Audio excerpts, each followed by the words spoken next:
आपके साथ मैं हूं ममता तिवारी। शुरुआत इस बुलेटिन की करते हैं। सबसे पहले बड़ी खबर आपको देंगे दूदू के फागी से। ये बड़ी खबर निकलकर सामने आ रही है। डिप्टी सीएम के विधानसभा क्षेत्र में राजनीतिक उलटफेर हुआ है। फागी पंचायत समिति के 13 सरपंचों ने इस्तीफा दिया है। 13 सरपंचों ने विकास अधिकारी को सौंपा है इस्तीफा। विकास कार्यों में हो रही मनमानी से नाराज है सरपंचों का आरोप, न अधिकारी सुन रहे न काम कर रहे। तो बड़ी खबर इस वक्त आपको दे रहे हैं। डिप्टी सीएम के विधानसभा क्षेत्र में राजनीतिक उलटफेर देखने को मिल रहा है। 13 सरपंचों ने विकास अधिकारी को ज्ञापन सौंपा है, जिसकी तस्वीर भी हम आपको दिखा रहे हैं। विकास कार्यों में मनमानी से नाराज है सरपंच। संवाददाता हीरालाल सैन इस वक्त ऑनलाइन पे हमारे साथ है। हीरालाल, खबर सामने आई है कि डिप्टी सीएम के विधानसभा क्षेत्र में बड़ा राजनीतिक उलटफेर हुआ है। जी बिल्कुल, मैं बताना चाहूंगा कि ये फागी पंचायत समिति का मामला है, जो कि दूदू विधानसभा के विधायक और राजस्थान के डिप्टी सीएम डॉक्टर प्रेमचंद बेरवा का क्षेत्र आता है। यहाँ बड़ा राजनीतिक उलटफेर की जो मामला है सामने आया। बताया जा रहा है कि जो 13 सरपंच, क्योंकि पंचायत समिति के अधीन 19 जो सरपंच हैं, उनमें से 13 सरपंचों के हस्ताक्षर शुदा इस्तीफा पत्र है, जो सरपंच संघ के अध्यक्ष के नेतृत्व में आज विकास अधिकारी को सौंपा गया है। उनका आरोप है कि जो अधिकारी है उनकी सुन नहीं रही है। विकास कार्यों में है जो लगातार जो अनियमितताएं हैं वो लगातार बढ़ती जा रही है। जो कार्यालयों में, सरकारी कार्यालयों में लपकागिरी हावी है। इसको लेकर उनमें कहीं ना कहीं नाराजगी है, क्योंकि जो विकास कार्य हैं वो ठप पड़े हैं। सरपंचों की कहीं सुनवाई नहीं हो रही। अधिकारियों से जब वो संपर्क करते हैं, बात करते हैं, तो भी उनकी सुनवाई नहीं हो रही। इससे नाराजगी कहीं ना कहीं उनके अंदर थी, और वो नाराजगी है जो इस्तीफे के रूप में सामने आई है। हालांकि विकास अधिकारी का कहना है कि नियमानुसार सरपंच को खुद मौके पे आके इस्तीफा देना चाहिए। हालांकि मौके पे है जो महिला जो सरपंच से उनके प्रतिनिधि वहां पहुंचे थे इस्तीफा देने, तो महिला सरपंच नहीं पहुंचने की वजह से है जो। ठीक है, लौटेंगे आपके पास। बहुत धन्यवाद हीरालाल आपका। तस्वीरें इस वक्त हम आपको दिखा रहे हैं। प्रधानमंत्री नरेंद्र मोदी विदेश के दौरे पर हैं और उसी की तस्वीर इस वक्त आपके सामने। रसिया की तस्वीर है जहां पर भारत का प्रतिनिधिमंडल पहुंचा हुआ है। प्रधानमंत्री नरेंद्र मोदी पहुंचे हुए हैं। आपको बता दें कि दूसरा बड़ा दौरा प्रधानमंत्री नरेंद्र मोदी का विदेश का है, और जहां पर उनका स्वागत करने के लिए वहां पर सभी लोग मौजूद हैं, अधिकारी मौजूद हैं, गार्ड ऑफ ऑनर उन्हें दिया जा रहा है। काफी महत्वपूर्ण ये दौरा माना जा रहा है प्रधानमंत्री नरेंद्र मोदी का, जिसकी तस्वीरें भी आपके सामने है। प्रधानमंत्री नरेंद्र मोदी मॉस्को इस वक्त पहुंचे हैं, जिसकी लाइव तस्वीरें भी निकलकर सामने आई है। आज रात को राष्ट्रपति पुतिन से पीएम मोदी की मुलाकात रहने वाली है, और ये मुलाकात अपने आप में कई मायनों में अहम मानी जा रही है। तो फिलहाल हम आपको तस्वीरें भी दिखा रहे हैं जहां पर प्रधानमंत्री नरेंद्र मोदी इस वक्त मॉस्को पहुंचे हुए हैं, जहां पर उनका स्वागत किया जा रहा है। और बताया जा रहा है कि ये मुलाकात अपने आप में बेहद ही अहम है, क्योंकि इसमें भारत और क्योंकि इस वक्त मॉस्को में प्रधानमंत्री नरेंद्र मोदी हैं, तो ऐसे में जब पुतिन के साथ बातचीत रहेगी तो भारत और रूस के रिश्ते और मजबूत करने को लेकर इसमें जरूर चर्चा की जाएगी। 2 दिवसीय ये प्रधानमंत्री का दौरा रूस का है, और राष्ट्रपति व्लादिमीर पुतिन भी नरेंद्र मोदी की मॉस्को की यात्रा को लेकर काफी उत्सुक हैं। दोनों देशों के बीच रूस यूक्रेन युद्ध के बाद से थोड़ी दूरी बन गई थी, लेकिन अब उम्मीद जताई जा रही है कि दोनों देशों के बीच में जो दूरी थी उस पर अंकुश लग सकता है।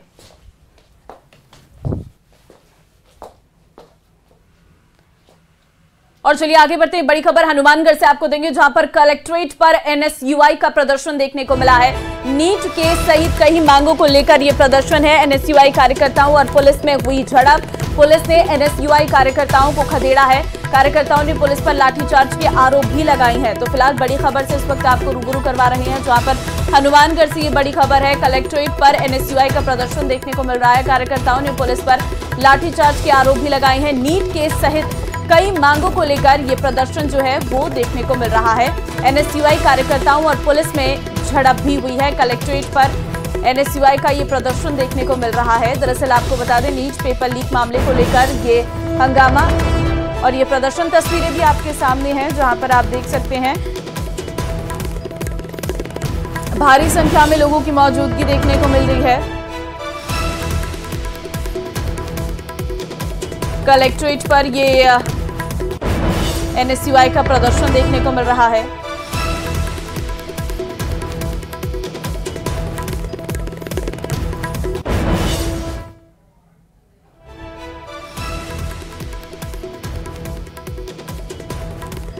चलिए आगे बढ़ते हैं। धौलपुर से बड़ी खबर इस वक्त आपको देंगे, जहां पर पुलिस और बजरी माफिया में मुठभेड़ की सूचना सामने आई है। माफिया की ओर से फायरिंग की भी जानकारी है। पुलिस की ओर से अभी तक इस पूरे मामले पर कुछ भी नहीं कहा गया, न ही कोई खुलासा किया गया है। कुछ बजरी माफियाओं को हिरासत में लिया गया है। बजरी के खिलाफ हुई कार्यवाही से मौके पर हड़कंप मचा हुआ है और सदर थाना पुलिस इस पूरे मामले की जांच कर रही है। तो फिलहाल बड़ी खबर से इस वक्त आपको रूबरू करवा रहे हैं। बजरी माफिया से मुठभेड़ की सूचना सामने आई है और पुलिस की ओर से अभी तक इस पूरे मामले का खुलासा नहीं किया गया है। कुछ बजरी माफिया जो है उन्हें हिरासत में लिया गया है और बजरी माफियाओं को हिरासत में लेने के बाद हड़कंप मचा हुआ है। माफिया की ओर से फायरिंग की भी जानकारी सामने आई है। पुलिस और बजरी माफियाओं में मुठभेड़ की ये सूचना है।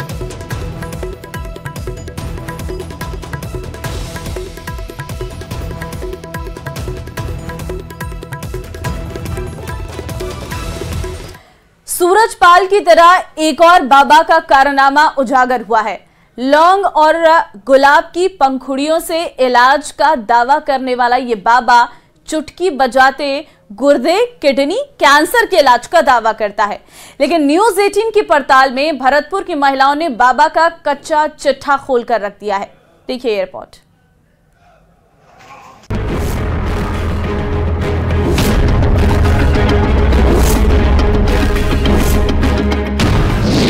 झांसा ऐसा कि अच्छे अच्छे हो जाए हैरान।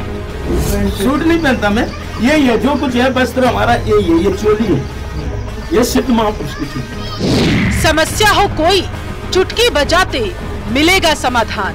फूल है गुलाब की पत्तियों का, हम उनको बूटी बनाकर पर्वत से वो लाते हैं, तो पर्वत से बूटी बनती है। कैसे बनती है, क्या बनाते हैं वो मेरे को नहीं पता। निसंतानों को शर्तिया तौर पर मिलती है संतान। कम से कम नहीं तो 10-15 हजार लड़के हो चुके हैं। चमत्कारी बूटी से हर रोग को खत्म करने का दावा। लौंग की टैबलेट बनाई जाती है और जो हमारे पास फूल है गुलाब की पत्तियों का, हम उनको बूटी बनाकर पर्वत से वो लाते हैं, तो पर्वत से बूटी बनती है। कैसे बनती है और क्या बनाते हैं वो मेरे को नहीं पता। करामाती डंडा से सफल ऑपरेशन की गारंटी। वो ऑपरेशन करते हैं भाई। ये मेरे पास कालूखा रखा है, ये देखिए, ये मेरे पास ये डंडा रखे हुए दो, इनको एक है कालूखा और एक है ये अनसमन। ये इसमें बोला जाता है कि अंजनी के पुत्र पवन सुत हनुमान।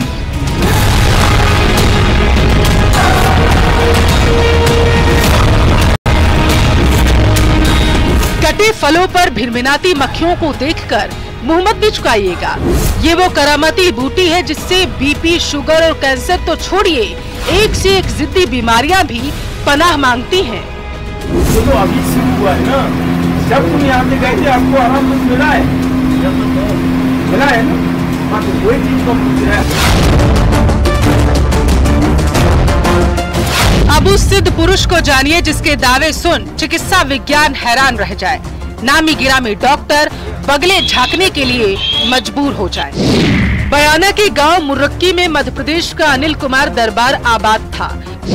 अनिल कुमार खुद को सिद्ध पुरुष बताकर पिछले 1.5 महीने से दरबार लगा रहा था। मंगलवार और शनिवार को यह दरबार चलाता था। कैंसर, पथरी और बांझपन जैसी बीमारी ठीक करने का झांसा भी दे रहा था। उसके दरबार में बयाना सहित भरतपुर, करौली और अलवर जिले से सैकड़ों लोग इलाज कराने आ रहे थे। बता रहे थे सीआरपीएफ में थे आप? हाँ, मैं सीआरपीएफ में था, मैं 86 बटालियन का जवान था। फिर ऐसे इसमें कैसे है? अब इसमें से ये है कि मैं वहाँ नौकरी कर रहा था, इनने कही चल तो चल भाई। इनसे हमारे साथ में अभी से नहीं है, ये हमारे साथ में 8 साल से। कौन? ये बजरंगबली का मैं नाम लेता हूँ, अपने घर का हमारा देव है, परित है, मैं उसका नाम। तो उनकी शक्तियों द्वारा आयोजित बाबा के दरबार की लौंग की 2 कली आईवीएफ पर भी भारी। फल देते हैं, उसमें 2 लौंग लगाई जाती है, 2 लौंग लगाई जाती है पति और पत्नी के लिए। फल में लौंग लगा के देता हूँ, उसको मैं पढ़ के देता हूँ, अंजनी के पुत्र पवन सुत हनुमान, इसका भला होना चाहिए, तो भला से भला होता चला जाता है। अब मेडिकल साइंस को चैलेंज करने वाले, परोपकार की दुहाई देने वाले बाबा की असलियत भी सुनिए। 500 रुपया ऑपरेशन करेगा तो वो तो मैं करो, 1 रुपया ना लूँ मैं तो। कोई रोज ले रहा हूँ, आज दवाई कमाए कम से कम 15,000 की। कोई बोले ना, बात अब सब ऐसे बैठे हैं कि बाबा सही है, हमारे इलाज कर दे। हाँ तो सही बैठे हूँ, सब भी बैठे, सब फूफा है आके। हम फूफा ना रहे। तुम बोली तुम गए एक आध बार तो गए होंगे। ऑपरेशन करेगा डंडी से, जहाँ नो लगा देगा नो लगा देगा। करो, मैं तो किसी बहन बेटी से हाथ नहीं लगाता हूँ। अरे कुत्ता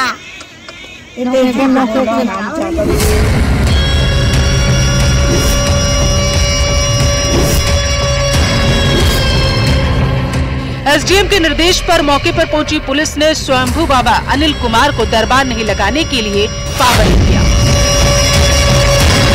हाथरस कांड के बाद लगातार प्रशासन अलर्ट मोड पर है और मुर्की गांव में जो आश्रम चलता था, दरबार लगता था, उसे बंद करा दिया गया है। पुलिस की टीम यहां पर पहुंची और इस दरबार को बंद करा दिया गया है। ये दरबार आप देखिए, अनिल कुमार महाराज जो है, इनका यहाँ पर दरबार है और निःशुल्क इलाज का यहाँ पर जो दावा है वो किया गया है। और ये भी यहाँ पर लिखा है कि कौन कौन से इलाज जो है वो यहाँ पर किए जाते हैं। मधुमेह, डायबिटीज, बीपी, कोलेस्ट्रॉल, चलने फिरने में परेशानी, उसके साथ जो बाय है, उसके साथ जो गृह क्लेश, ऊपरी बाधा, भूत प्रेत, प्रेम प्रसंग, वशीकरण, बांझपन, लड़का होने की गारंटी भी यहाँ पर जो है वो दी जाती है। इस तरह के जो तमाम जो बाधे हैं वो यहाँ पर किए जाते हैं। और ये आश्रम है, ये टेंट लगा हुआ है, ये मुर्की गांव है बयाना थाने का। और यहाँ पर कुछ देर पहले ही पुलिस पहुंची थी। पुलिस ने इस दरबार को बंद कराया। ये सामने देखिए जो लोग हैं वो यहाँ पर मौजूद है। हालांकि बड़ी संख्या में भीड़ यहाँ पर रहती है, लेकिन यहाँ से जो लोग हैं उनको समझा करके यहाँ से वापस कर दिया गया है। हालांकि पुलिस के मौके पर पहुंचने पर बाबा के भक्तों ने विरोध भी किया।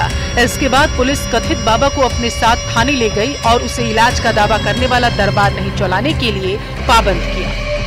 और ये तमाम जो लोग हैं वो यहाँ पर आए हुए हैं और इनका कहना है कि यहाँ पर जो लिखा है इसमें पोस्टर में, उन सभी का इलाज किया जाता है। लेकिन किस तरह से किया जाता है ये तो बड़ी हैरान कर देने वाली बात है। और दावा किया जाता है कि कैंसर जैसी दुर्लभ बीमारियां, जो कि चिकित्सक भी एक बार जिनको ठीक करने में सोचते हैं, दवाएं चलती हैं, लेकिन यहाँ पर ये कह रहे हैं कि गुर्दा, किडनी जैसी बीमारियों का जो इलाज है वो यहाँ पर किया जाता है। और सबसे बड़ी बात यह है कि लड़का होने का दावा जो है वो किया जाता है। अब प्रशासन ने यहाँ पर कार्रवाई की है, इस आश्रम को बंद कराया है। आगे प्रशासन क्या कार्रवाई करता है ये देखने वाली बात है। कैमरा पर्सन मनीष के साथ दीपक पुरी, न्यूज 18 भरतपुर।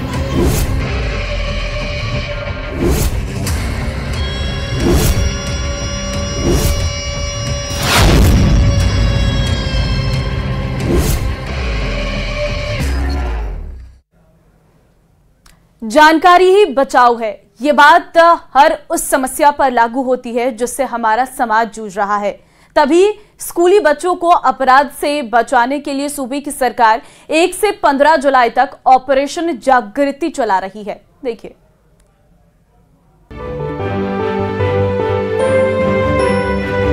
जो पोक्सो अधिनियम है, पोक्सो अधिनियम में अगर लड़की या लड़का 18 वर्ष से कम उम्र का है या मौजूद है, वो कभी भी जीवन में इस तरह की सोच नहीं रखेगा कि बाल अपराधों में कमी के लिए प्रदेश पुलिस का नवाचार।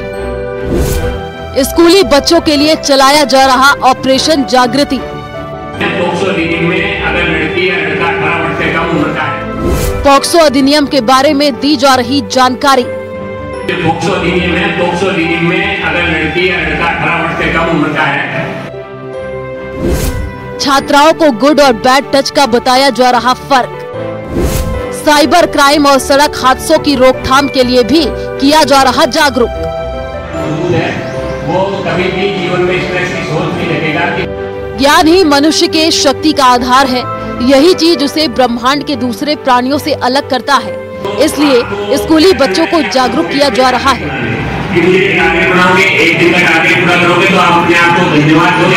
उन समस्याओं, चुनौतियों के बारे में सचेत किया जा रहा है जिससे अनजान रहना उन्हें परेशानी में डाल सकता है। दौसा एसपी के निर्देश पर डीएसपी स्तर के अधिकारी स्कूलों में पहुंचकर बच्चों को POCSO act, cyber crime, road accident, देश में लागू नए कानूनों, युवाओं में बढ़ती नशे की लत और ट्रैफिक रूल्स के बारे में जागरूक कर रहे हैं। जो पोक्सो अधिनियम है उसमें 18 वर्ष से कम उम्र के जो भी बच्चे हैं, चाहे वो बालक हो या बालिका, उसके साथ किसी प्रकार का यौन अपराध होता है तो उन यौन अपराधों के संबंध में शिकायत दर्ज होने पर उसके खिलाफ सख्त से सख्त कार्रवाई की जाती है। इसमें अगर 18 वर्ष से कम उम्र का कोई बच्चा है और इस प्रकार की गतिविधियों में संलग्न होता है तो उसकी सहमति मायने नहीं रखती है। वो चाहे सहमत हो या असहमत हो, अगर वो उसकी शिकायत की जाती है तो उसमें जो भी बालिग है और जिसने अपराध किया है उसके खिलाफ सख्त से सख्त कार्रवाई की जाती है।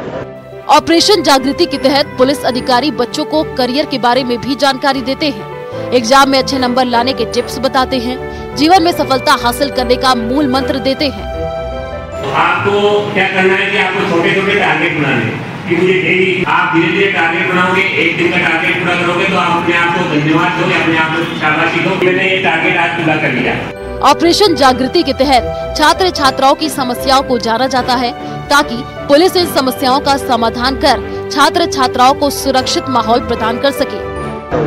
आज हमारे स्कूल में DSO सर आए थे जो हमको मतलब लड़के हमारे साथ छेड़छाड़ करते हैं उनके बारे में बताए गए कि हमें लड़कों से कैसे बचना चाहिए।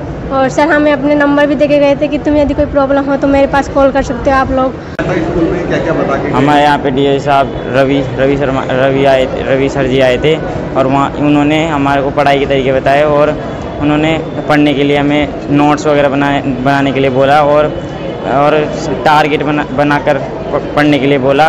हमारे स्कूल में आज जागृति प्रोग्राम हुआ, इसमें हमें बहुत सारी शिक्षा मिली और जो सर ने हमें बातें बताई वो बहुत अच्छी लगी। साइबर क्राइम के बारे में बताया हमको और एक एक्ट के बारे में बताया था, बहुत अच्छा लगा, हमें बहुत मोटिवेशन मिला और हमारी पढ़ाई के बारे में उन्होंने बहुत सारी नॉलेज दी हमको कि पढ़ाई ऐसे करनी चाहिए।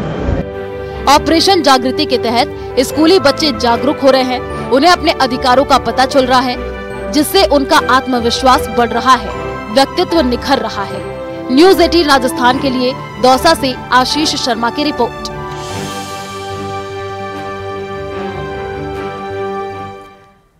चलिए बात रणथंभौर नेशनल पार्क की कर लेते हैं जहां पर टाइगर T58 की अचानक मौत हो गई है। पोस्टमार्टम रिपोर्ट की माने तो बाघ की हार्ट अटैक से मौत हुई है और उधर बाघ की मौत से वन विभाग के अधिकारी भी हैरान है। वन मंत्री संजय शर्मा ने भी बाघ की मौत पर दुख जताते हुए अपने सोशल मीडिया अकाउंट X पर बाघ को श्रद्धांजलि दी है।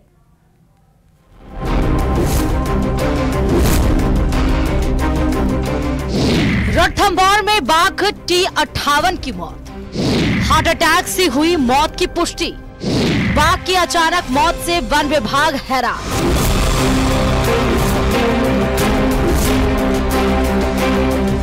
बाघ T58 की अचानक हुई मौत ने वन विभाग के साथ साथ वन प्रेमियों को भी परेशान कर दिया है।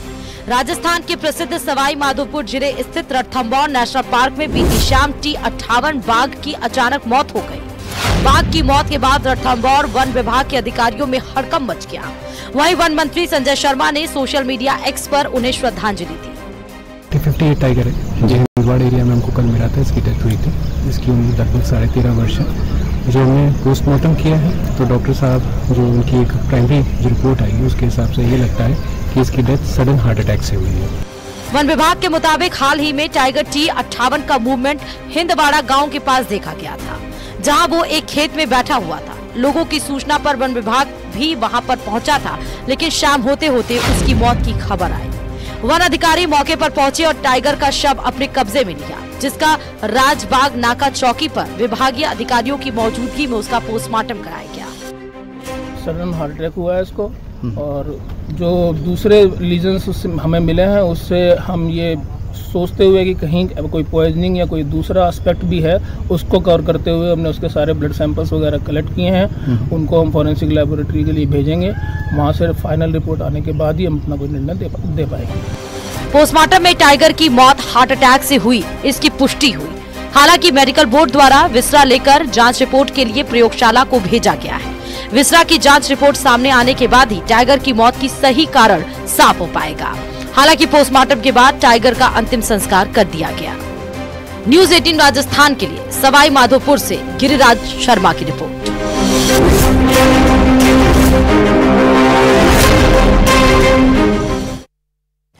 किरोड़ीलाल मीणा के इस्तीफे के बाद उनकी पत्नी और पूर्व मंत्री गोलमा देवी सामने आई है और उन्होंने किरोड़ीलाल के इस्तीफे को लेकर बयान दिया है। उन्होंने कहा कि बिना मंत्री रहकर भी जनता के लिए काम करेंगे किरोड़ीलाल मीणा, उन्हें नहीं है पद का लालच। उन्होंने लोकसभा चुनाव में दौसा सीट पर मिली हार के कारण दिए है इस्तीफा, वो बीजेपी में रहकर काम करेंगे। तो 500 नहीं लिखड़ी तो बिन फैलाई की भाई मैं इस्तीफा दे दूंगा, मंत्री पद का है तो ऐसी लालच नहीं है भाई मंत्री पद का कहेंगे भाई लालच का मेरा मंत्री पद नहीं देता तो हमको क्या जरूरत मंत्री पद की। देखो नहीं खुल्ला में रहेगा, सियाई तो मंत्री रहे जब करे रहे, सियाई नहीं मंत्री रहेगा जब काम करेंगे। बे देखो बिन का काम नहीं छूटेगा, जनता के बीच में रहेगा, और जनता का काम करता रहेगा। ये काम खूब होगा, जो कोई रुकबड़ा चली काम है। बगैर मंत्री एमएलए तो है ही, दोनों का भतीजा है, बाप बेटा, और क्या चाहिए। जयपुर में आज फिर भारी बारिश का दौर देखने को मिला है। लगातार करीब 1.5 घंटे तक मूसलाधार बारिश से जयपुर की रफ्तार थम गई है। भारी बारिश के कारण सड़कों पर पानी जमा हो गया है। तस्वीरें आपके सामने आप देख सकते हैं, हर तरफ आपको पानी नजर आ रहा होगा, जिससे लोगों को काफी मुश्किलात का सामना करना पड़ रहा है। और पानी भर जाने के कारण ट्रैफिक को कंट्रोल करने में भी काफी मुश्किलें हो रही हैं, क्योंकि समय पर नालों की सफाई नहीं हुई है, जिसके चलते ये तस्वीरें नजर आ रही हैं।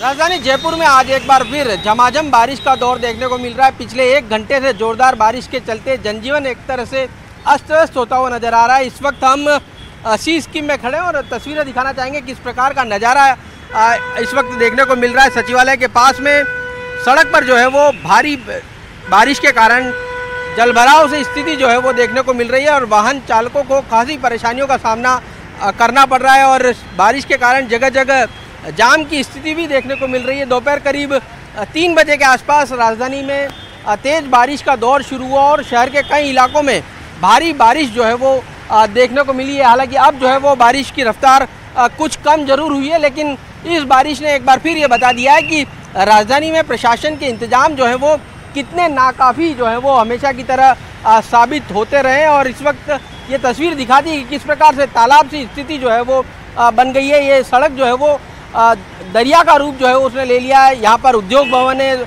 आगे चलकर सीएमओ है और उसके पास में स्वास्थ्य भवन, यानी पौष इलाके में जो है वो इस प्रकार का नज़ारा इस वक्त देखने को मिल रहा है। और ये सिर्फ एक बारिश की बात नहीं है, हर बारिश के बाद इसी प्रकार की स्थिति जो है वो राजधानी के अलग अलग हिस्सों में देखने को मिलती है, लेकिन प्रशासन जो है वो किसी भी प्रकार से चेतता हुआ नज़र नहीं आता है। कैमरा पर्सन शेर सिंह के साथ सौरभ ग्रेस्टी, न्यूज़ 18 राजस्थान, जयपुर। अलवर में कॉलेज शिक्षा को लेकर युवाओं में क्रेज कम होने लगा है और अलवर के 3 बड़े कॉलेज इस समय नामांकन में फिसड्डी साबित हो रहे हैं। युवाओं में कॉलेजों में नियमित एडमिशन लेकर पढ़ाई करने में रुचि घटती नजर आ रही है। इसीलिए कॉलेज में जितनी सीट आवंटित है उतने छात्रों के आवेदन फॉर्म भी कॉलेज में नहीं आ रहे हैं। ये देखिए स्पेशल रिपोर्ट।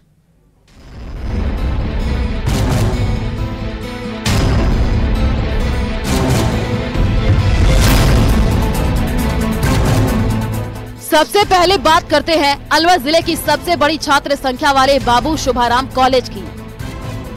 बाबू शोभाराम कॉलेज में इस सत्र में 4 बार नामांकन भरने की तिथि बढ़ाने के बाद भी सीट के बराबर नामांकन दाखिल नहीं हो पाए हैं।